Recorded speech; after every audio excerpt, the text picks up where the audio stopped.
Pessoal, bom dia a todos. Enquanto o pessoal vai colocando a apresentação aí, vou me apresentar. Meu nome é Marco Aurélio Guerra Pimentel, sou engenheiro agrônomo, pesquisador da Embrapa Milho e Sorgo aqui em Sete Lagoas. E é um prazer estar aqui com vocês, né? Gostaria de agradecer o convite, o pessoal do Cicobi, né, que fez o convite para a gente estar aqui hoje falando um pouquinho sobre a armazenagem de grãos. E dizer que é um orgulho também estar aqui, né? Esse trabalho é muito interessante, né? Parabenizar vocês também por esse trabalho, por essa oportunidade aqui que vocês estão fazendo esse evento de hoje, não só pelo evento de hoje, mas pelo trabalho que vem sendo feito ao longo do tempo aí, né? Eu sou um entusiasta aqui falando particularmente, né, do cooperativismo. Sou também cooperado pelo Cicobi, né, dentro da cooperativa dos empregados da Embrapa. E, para mim, como eu disse, é um prazer falar para vocês aqui hoje. Tá?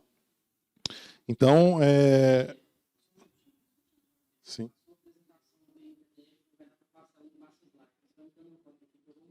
Tudo bem, tranquilo. Então, dentro da ideia desse projeto aqui em Abaeté, né, que vem sendo desenvolvido aí com muito sucesso, né, dentro das experiências que foram mostradas para vocês, e com também um avanço aqui da fronteira de grãos, né, produção de grãos, de soja, de milho, é importante também a gente falar um pouco sobre essa questão da armazenagem, das ações de pós-colheita, que a gente fala, né?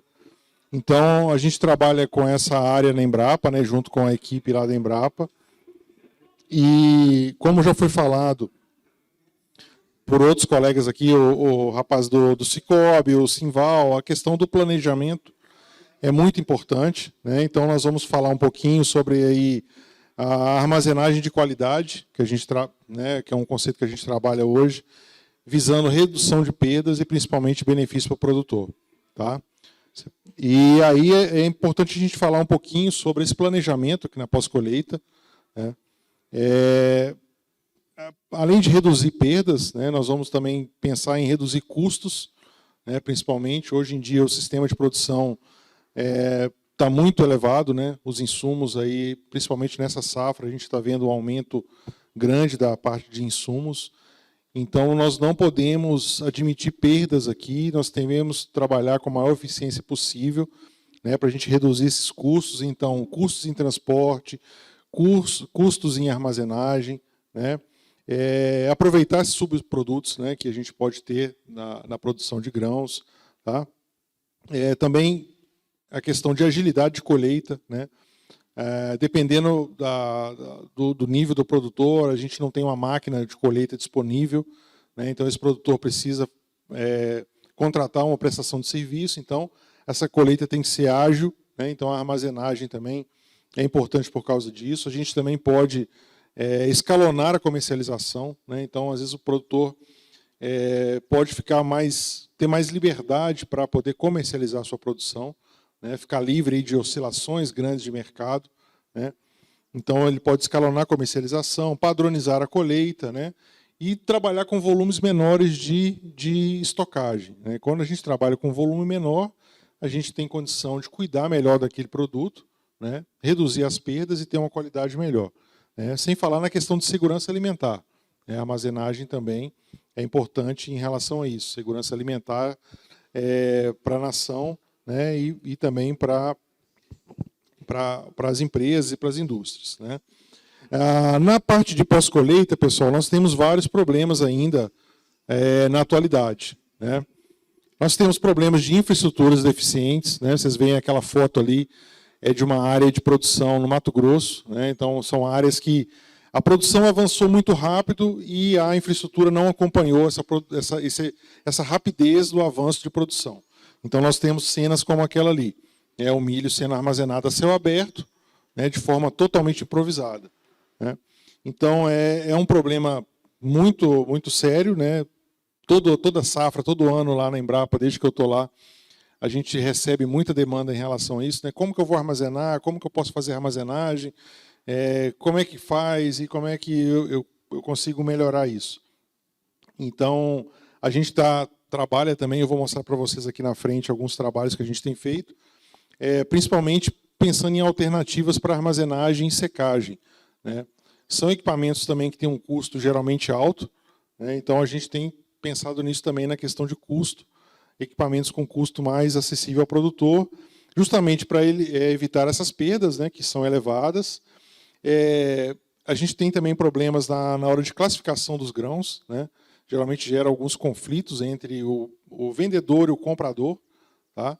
Então você tem, o produtor está vendendo, vai entregar aquele produto no armazém, às vezes ele não concorda muito com aquela classificação que foi dada para o seu produto, né? Isso gera um conflito. Então, essa parte de classificação de grãos também a gente tem trabalhado nos últimos anos, até desenvolvendo algumas soluções que em breve deve estar aí chegando ao grande público, né?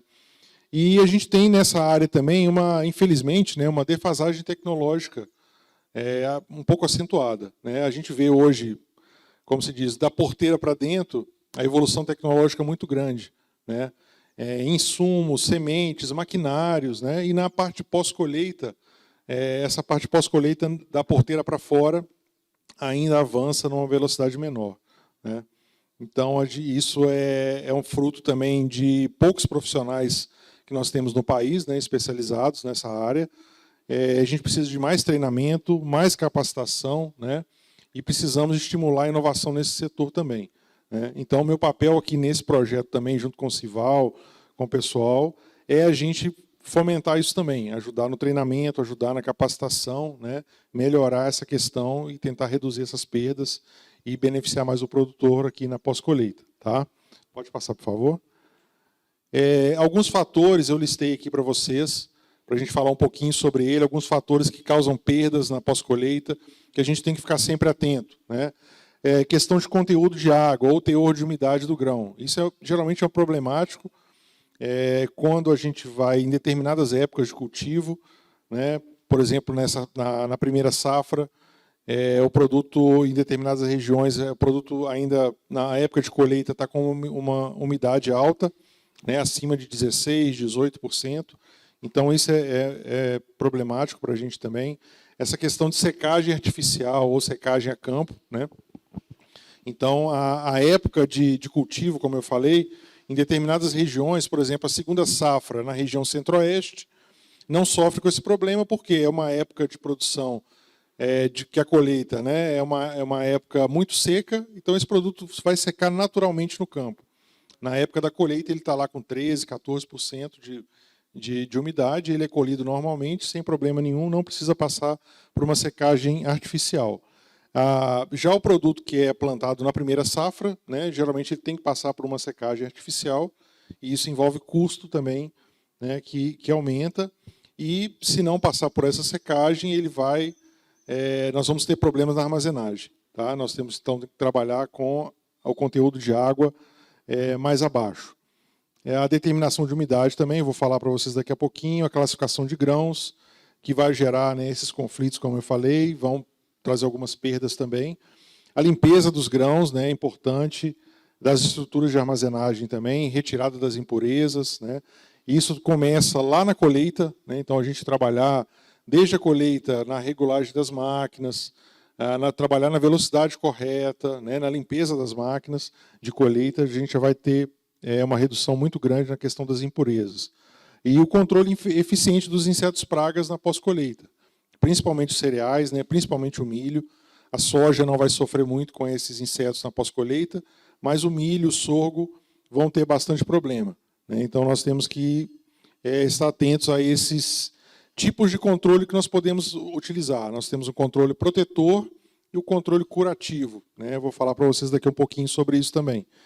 As estruturas de armazenagem também, né? Então, se a gente tiver uma estrutura precária, como daquela foto que eu mostrei, né, a céu aberto, né, a gente vai ter problema também. E após a armazenagem, né, eu coloquei o grão lá dentro do armazém. Está tranquilo? Eu posso ficar tranquilo?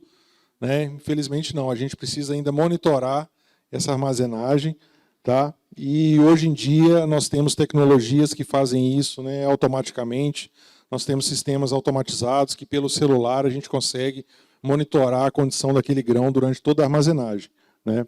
Então é importante a gente fazer essa coleta e análise de dados também desse monitoramento de armazenagem, né? E falando de conteúdo de água, né, e teor de umidade, o teor de umidade recomendado para armazenagem é por volta de 13% de umidade. Tá?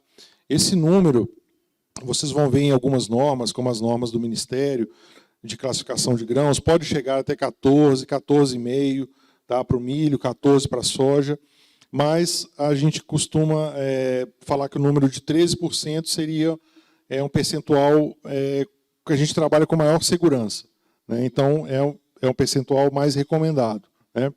E isso tem essas diferenças, como eu falei para vocês, entre safras, né? Safra verão, segunda safra, e épocas de colheita também vão interferir na questão do teor de umidade, né? E aí a gente precisa, dependendo da época que a gente está plantando, cultivando, a gente precisa pensar na necessidade de secagem artificial ou se esse material vai secar no campo, né? Como que a gente vai trabalhar com isso, além também da janela de colheita, né? Então, por exemplo, aqueles produtores que trabalham com aluguel de máquina de colheita ou prestação de serviço, né, geralmente vão ter uma janela de colheita pequena, ele precisa colher rápido, né, aquela área, então ele fica mais refém dessa questão de umidade, né? E também as questões climáticas, né? A gente geralmente nessa época, safra de verão, aqui na nossa região a gente tem chuvas, né, na época de colheita, então isso pode atrasar um pouquinho também, né? E ficar atento também, pessoal, aos equipamentos para determinação de umidade, né? Nós temos equipamentos próprios que fazem essa determinação, mas é importante a gente também fazer a calibração desses equipamentos, né? Esses equipamentos têm que ser calibrados de tempos em tempos. A gente tem empresas que fazem essa calibração, né? E isso pode gerar também muitos descontos e muitos conflitos aí na hora da entrega, por exemplo, né? Então, se você está produzindo um grão, você fez uma determinação e você viu que está, por exemplo, com 15%, né, de umidade, você vai entregar aquele produto e a empresa que está recebendo está trabalhando com um equipamento descalibrado, aquele equipamento dá uma medição maior, por exemplo, dá uma medição de 16%, 17%, ela vai te descontar esse valor, né, ela vai descontar esse percentual de água a mais que o seu produto está, né, e vai gerar um desconto grande na remuneração do produtor. Então, essa questão de calibração de equipamentos é muito importante, né? Eu coloquei um recorte ali de uma notícia que saiu ultimamente agora. A China, né, tá estabelecendo um novo padrão de comercialização para a soja, né? Talvez aqui na região a produção de soja não sei, talvez fique por aqui mesmo, não seja visando exportação, mas indica isso já. A China trabalhava com 14% de umidade. Hoje eles estabelecem um padrão de aceitar no máximo 13% de umidade, tá? Então, isso está causando um furor, aí, um calor nos produtores, né, nos grandes produtores da região central, Mato Grosso, principalmente, com relação a esse ponto percentual, né? Às vezes a gente acha pouco, de 14 para 13 é pouco, mas quando você coloca isso no volume de grão que é produzido, é muita coisa. E como toda norma, né, no início acontece uma mudança, o pessoal discute bastante e causa um certo debate. Mas isso é uma indicação de que eles estão querendo um produto com maior qualidade, né, um produto que fique com teor de umidade mais baixo, que vai garantir uma qualidade e estocagem a maior prazo para eles, tá? Então é bom a gente ficar atento também nisso. E o Brasil aqui, querendo ou não, provavelmente nós vamos ter que passar por uma adequação das nossas normas para reduzir esse teor de umidade também para 13%. Tá? Então, aqui um gráfico só para mostrar para vocês. A gente tem aqui teor de umidade, né, e temperatura do grão. Quando você trabalha com teor de umidade mais baixo, uma temperatura do grão mais baixa, que é aquela área amarela, você tem uma zona de conservação ideal para os grãos, né? Então, quando você trabalha com teor de umidade mais alto, né, que é naquela zona laranja, letras C e D, você já aumenta a deterioração dos grãos, né, a presença de fungos já começa a deteriorar, a presença de respiração do grão já aumenta bastante. E na zona vermelha, na letra B, quando você tem temperatura alta, né, com um pouco de umidade mais alta também, você já eleva esse material para uma zona de deterioração grande. Tá? Então, nós temos que pensar, ter isso sempre em cabeça, é o seguinte, trabalhar com teor de umidade mais baixo, né, e temperatura mais baixa. Aqui no nosso país, na região tropical, temperatura mais baixa é complicado. Né? Então, nós temos que sempre tentar trabalhar com teor de umidade do grão mais baixo. Tá? Pode passar, por favor. A classificação de grãos, pessoal, é outra... a gente costuma falar que é outro fator que afeta, também causa algum tipo de perda. Por quê? Porque ele gera desconto, ele gera algum tipo de penalidade econômica para o produtor. Tá? E pensando também em questões de exportação, em questão de algumas indústrias, né, que exigem padrões de qualidade superior, esse produtor também vai ser penalizado. Né? Então, por exemplo, para indústrias que vão utilizar grão para produção de produtos para alimentação humana, né, para algumas indústrias, às vezes alguma suinocultura que exige alguma fase da criação, né, com um grão de melhor qualidade, isso vai ser problemático. Então, é interessante a gente ter sempre o conhecimento dessas normas, né, e agir preventivamente. Né, como eu falei para vocês, a gente começar a trabalhar lá desde a colheita, né, com a limpeza das máquinas, trabalhar na velocidade correta, né, da máquina e já ir trabalhando esses defeitos ao longo do desenvolvimento da cultura. Para conhecimento, nós temos duas normas, que são as normas oficiais do Ministério da Agricultura. É a norma para milho, que é a Instrução Normativa 60 de 2011, e a norma para soja, que é a Instrução Normativa número 11 de 2007. Tá?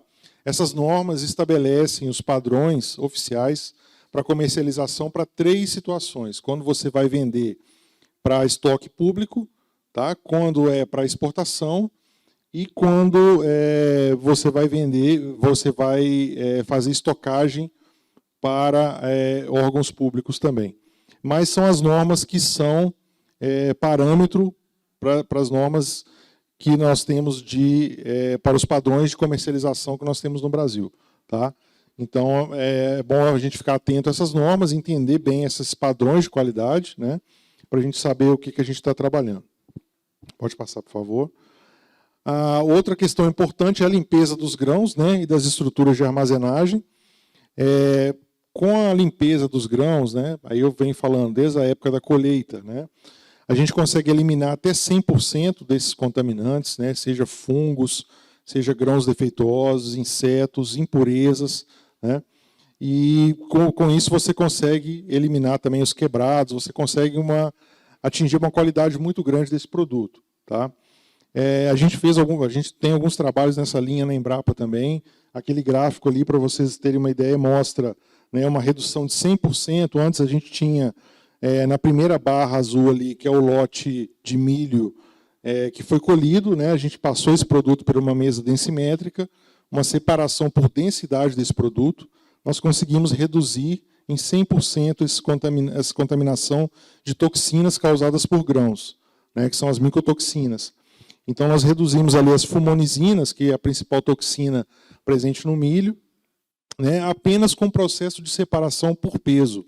Né, são máquinas que são geralmente utilizadas no beneficiamento de semente, mas que, dependendo do público, né, e da demanda de qualidade daquela indústria, pode ser utilizado também.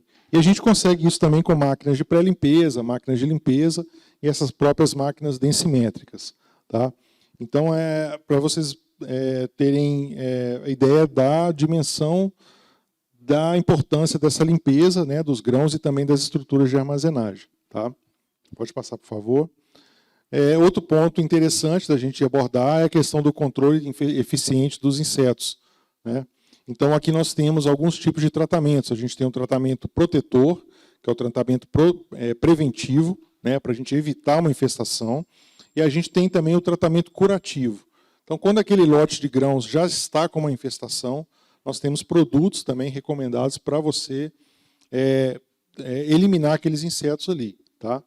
Então, pessoal, a presença de insetos aqui, nesses grãos, né, eles vão, além de reduzir o peso, né, do grão, eles vão reduzir a qualidade. Esse grão vai ser desclassificado no momento da classificação e o produtor vai ser penalizado também pela presença de insetos. Tá? Então, é importante a gente ficar atento. Nós temos inseticidas recomendados para o tratamento preventivo, né, e também para o tratamento curativo. Né? É importante a gente ficar atento a esses inseticidas. Né? Pode passar, por favor. A gente produziu na Embrapa alguns materiais, uma cartilha e uma circular técnica, com orientações sobre esses inseticidas e sobre as práticas, né, para controle dessas pragas também na pós-colheita. A gente preparou essa cartilha justamente por problemas que nós tivemos com o uso de inseticidas não recomendados, tá, para o tratamento na pós-colheita. Então, existem inseticidas recomendados, né, então é bom a gente procurar, tendo dúvida, procurar os agrônomos, procurar o pessoal da assistência técnica. Né, a gente também na Embrapa, através do nosso site, tem esses materiais, né, que ficam disponíveis também, porque é muito importante isso, a gente utilizar esses inseticidas corretos, as dosagens corretas, né, o período de carência que é preconizado, porque isso pode gerar problemas sérios, problemas de até mesmo de devoluções de cargas. Tá? Então, nós temos as ferramentas aqui, temos as instruções também, ficam à disposição para vocês, né, sobre esse tipo de tratamento. Tá? Pode passar. As estruturas de armazenagem, pessoal, também é um outro ponto muito importante, que, como eu comentei com vocês, todo ano lá na Embrapa a gente recebe vários telefonemas, e-mail, pessoal pedindo como é que a gente faz para armazenar, o silo metálico é muito caro, é muito difícil de conseguir. Então, isso foi gerando um incômodo na gente, assim, principalmente, e a gente começou a correr atrás, desenvolver algum sistema diferente para armazenagem. Né? Então, desde o ano passado, a gente tem trabalhado com parceiros aí da iniciativa privada no desenvolvimento de estruturas de armazenagem, né, com custo mais baixo, mais fáceis de implantação também. Né? Então, eu não posso aqui ainda, é um projeto que a gente está trabalhando ainda com depósito de patente, a gente ainda está com um certo sigilo, né, sobre essa tecnologia, mas em breve, acho que a partir do ano que vem, possivelmente, a gente já vai estar com o lançamento dessa tecnologia no mercado. Então, são silos que a gente está trabalhando, são silos verticais de concreto, né, são modulares, então você pode ter silos desde pequeno tamanho até tamanhos bem grandes, ali volumes, por exemplo, eu coloquei de 1.000 sacas até 130.000 sacas, né? Então, desde unidades para pequenos produtores, para médios e para indústrias, né? Para grandes unidades armazenadoras também. Então, são sistemas que têm várias vantagens técnicas, né? Como, por exemplo, a hermeticidade. A hermeticidade é muito importante para a gente controlar esses insetos, né? Por meio de inseticidas gasosos. Isolamento térmico, né? São estruturas que têm a parede espessa. Essa parede espessa causa menor influência, né, da temperatura externa, do sol, da radiação solar. Então, isola mais esse produto lá dentro, faz com que a troca, né, de calor entre o ambiente externo e o ambiente interno seja minimizada e vai gerar um produto com melhor qualidade. Tá? É um produto flexível também, é uma vantagem dele. A gente tem capacidade de fazer uma secagem, uma seca-aeração, que a gente chama, e um sistema de aeração nele também. Então, a gente consegue trabalhar com camadas de até 3 metros de altura, fazendo uma secagem e reduzindo o teor de umidade desse grão também.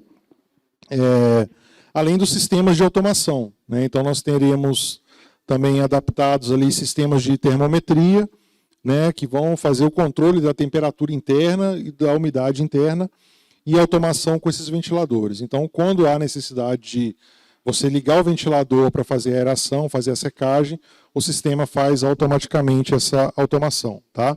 Facilidade de limpeza também, menor retenção de pós, né? E dentre algumas outras vantagens, como ali a gente vai ter as questões mais construtivas, né?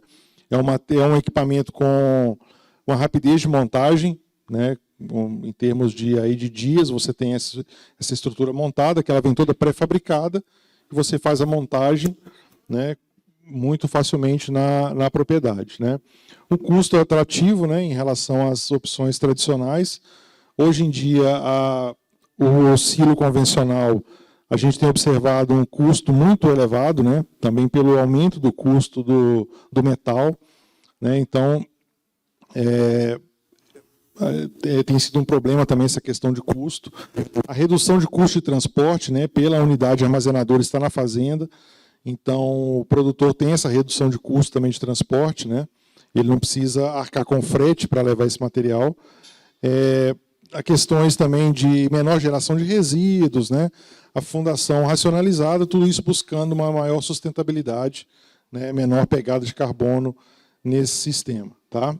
Então, em breve, a gente vai estar trabalhando com esse sistema. Possivelmente, aqui em Abaeté, a gente vai ter uma unidade demonstrativa e vocês vão ter a oportunidade também de conhecer isso de perto, essa tecnologia nova que vai ser lançada aí também com nossos parceiros. Tá? Pode passar, por favor. E o monitoramento, pessoal. Depois que a gente armazena, né, é importante a gente avaliar também e monitorar essas características climáticas, né, principalmente temperatura e umidade relativa do ar interno ao armazém. Tá? Então, hoje em dia, nós temos sistemas digitais que fazem isso, né, sistemas online que você, pelo celular, você consegue controlar, e você tem aquele mapa de calor, como da foto. Né? Então, ele te dá toda a condição interna daquele material. Tá? Naquela foto de baixo, por exemplo, onde você tem aquele mapa em vermelho, são pontos de calor, né, que estão sendo gerados ou por uma infestação por insetos ou por uma colonização de fungos. Né?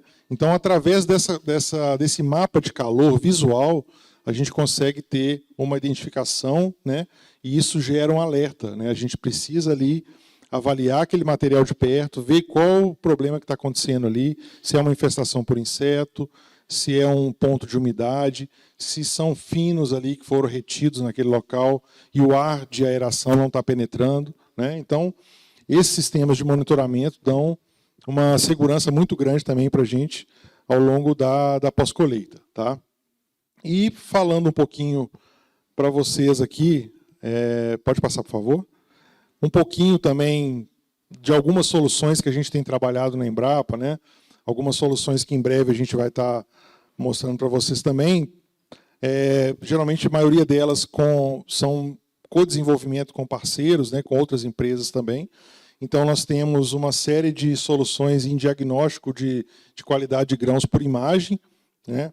Nós trabalhamos com infravermelho próximo, com hiperespectral e até mesmo com visível. Né? Nós estamos desenvolvendo sistemas de classificação também que você pode fazer por foto, né? Então, com o celular, você tira uma foto da amostra de milho, ele vai te dar ali um sistema, os grãos defeituosos, né? Qual o percentual de defeituosos tem naquela amostra. E o infravermelho próximo, que é uma tecnologia que hoje em dia também já está saindo da bancada do laboratório e vindo para o bolso. Né?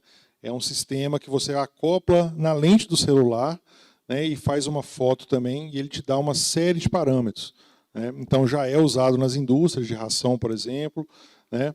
E em breve, né, nós estamos trabalhando com um parceiro também na Embrapa, essa tecnologia que você, pelo celular, você vai conseguir também uma série de parâmetros, né, desde umidade, proteína, óleo, né, cinzas, uma série de parâmetros nutricionais daquele grão que você está trabalhando. Até mesmo se tem infestação ou não. Né, a gente já tem esses modelos também, que ele te mostra. Esse grão está infestado, não está infestado. Né? Então, é um sistema bastante interessante que, em breve, deve estar chegando também ao grande público. Outra solução também em parceria com outras empresas também, que a gente está trabalhando, um inseticida para tratamento preventivo de grãos. É um inseticida natural. Né? A gente também ainda está em desenvolvimento desse produto, tem ainda um certo sigilo, não posso abrir muitas informações aqui, né, mas provavelmente a partir do final do próximo ano a gente já vai ter mais informações, né, mais resultados e mais dados para mostrar para vocês aqui. Mas inseticida com baixo impacto ambiental também, né, com eficiência de controle, com custo baixo, com proteção prolongada, né, para controle de pragas de grãos armazenados. Tá? Pode passar. E outras soluções também para desinfecção de grãos. né, aí pode ser usado também por indústrias, né, por fábrica de rações, ou até mesmo para o produtor que produz a sua ração para alimentação na propriedade, né, que é o uso do gás ozônio. Nós temos trabalhado com gás ozônio para desinfecção, tá, de grãos. O gás ozônio ele é um biocida, né, então ele vai agir sobre fungos, sobre insetos, né, sobre bactérias. Vocês viram agora, durante a Covid-19, por exemplo, né, a pandemia, o ano passado, se utilizou muito, né, o ozônio para desinfecção de veículos, né, de materiais hospitalares. Então, assim, na medicina, na odontologia, já é uma tecnologia já bem desenvolvida. Tá? Então, nós já temos resultados bem interessantes, já temos parcerias com empresas já também, e em breve também nós vamos ter um reator para fazer esse tipo de tratamento e com custos acessíveis também. Tá? Então, aqui é um pouquinho das tecnologias que nós estamos trabalhando na Embrapa, um pouco desses fatores que causam danos, né? Então, a nossa intenção é trabalhar aqui também na região com vocês com isso, né? Desenvolver essa parte de pós-colheita, que é muito importante, né? A gente está desenvolvendo a produção de grãos, a gente precisa também desse suporte na pós-colheita, né? Para a gente ter o benefício do produtor, reduzir as perdas e trazer ganhos aí também para a produção, para a região, né, e para todos envolvidos na produção agrícola. Tá joia? Então, pessoal, eu agradeço, né, a atenção de todos, fico à disposição, tem meus contatos na Embrapa, através do Simval também. A gente está à disposição para falar mais, dar mais detalhes sobre as tecnologias e dúvidas que surgirem, né, nós ficamos à disposição de todos também. Muito obrigado para vocês, bom dia a todos.